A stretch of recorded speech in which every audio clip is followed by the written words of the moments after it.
ஆஞ்சநேயர் திருமணம் ஆனவரா ஆகாதவரா? ஒரு பிரம்மச்சாரின்னு பேர் இருக்கு. ஆனால் சில இடத்துல அவர் கல்யாணம் ஆனவங்களா சொல்கிறாங்க. ஆனவரா ஆகாதவரா அப்படின்னா ஆச்சு ஆனால் ஆகலை அப்படின்னு சொல்லலாமா? அதாவது ஆஞ்சநேயருக்கு ஒரு குரு இருக்கார். அந்த குருவுக்கு பேர் சூரிய பகவான்.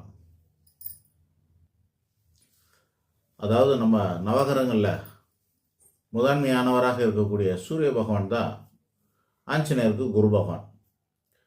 அவர் சொல்கிறாரு, ஆஞ்சநேயர் வந்து சூரியன்கிட்ட போய் எனக்கு ஞானம் கற்றுக் கொடுங்கன்னு சொல்லி கேட்குறாரு. ஞான உபதேசம் செய்ய சொல்லி கேட்குறாரு. சூரியன் சொல்கிறாரு, நான் வந்து ஒரே இடத்துல இருந்தாலும், அதாவது அவருக்கு முன்னாடி வந்து யாரும் நிற்க முடியாது, சுற்றிக்கிட்டே தான் இருப்பாங்கல்ல. நீ பூமியில் இருந்தால் நான் இங்கே இருக்கிறேன்னா இப்படியெல்லாம் வந்து சொல்லிக் கொடுக்க முடியாது. ஓடிக்கிட்டே இருந்தால் நம்ம ஸ்கூல்லலாம் பசங்க பாடுங்கன்னா பாடம் சொல்லிக் கொடுக்கும்போது சில காலம் இங்கேயும் அங்கேயும் ஓடிக்கிட்டே இருக்கும். ஒரு இடமா உட்காராதுங்க. அந்த மாதிரி இருக்கும். அதனால் உனக்கு சொல்லி தர முடியாதுன்றார். அதோட தத்துவம் என்னன்னாக்கா, நம்ம பூமி வந்து சுற்றிக்கிட்டே இருக்குது, சூரியன் ஒரே இடத்துல இருக்குது அப்படின்னு எடுத்துக்கலாம்.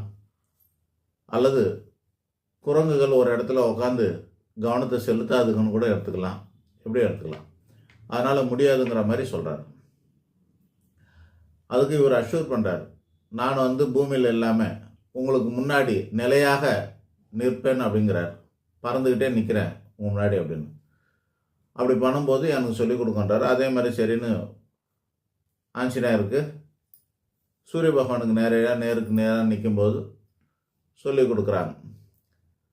அப்படி சொல்லி கொடுத்துட்டே வரும்போது உலகம், வாழ்வியல், ஆன்மீகம், முக்தி, மோட்சம் இப்படி எல்லா விஷயத்தையும் சொல்லி கொடுத்துட்டே வராரு. ஒரு சர்டன் ஸ்டேஜில் வந்து இன்னும் சில பாடங்கள் இருக்குது. அந்த பாடங்களை உனக்கு சொல்லித்தர முடியாது, அதனால் இது வரைக்கும் போதுன்றாங்க. அது என்ன அப்படின்னா, அது திருமணம் ஆனவங்களுக்கு மட்டுமே சொல்லித்தர வேண்டிய பாடங்கள், அடல்ட் எஜுகேஷன் சொல்கிறார். ஒரு காலத்தில் வந்து சிறு வயசுலேயே கல்யாணம் பண்ணிப்பாங்க. அடல்ட் எஜுகேஷன் ஒன்றும் கிடையாது. அதனால் என்ன ஆகும்னாக்கா, அது திருமணம் ஆனதுக்கப்புறமா அவங்க வந்து ப்ராக்டிக்கலாக தான் எல்லாமே, அடல்ட் எஜுகேஷன்லாம் ப்ராக்டிக்கலாக தான் கற்றுக்கிட்டு இருந்தாங்க. ஆஃப்டர் மேரேஜ் தான் அதெல்லாம் கற்றுக்க முடியும் நம்ம காலத்தில்.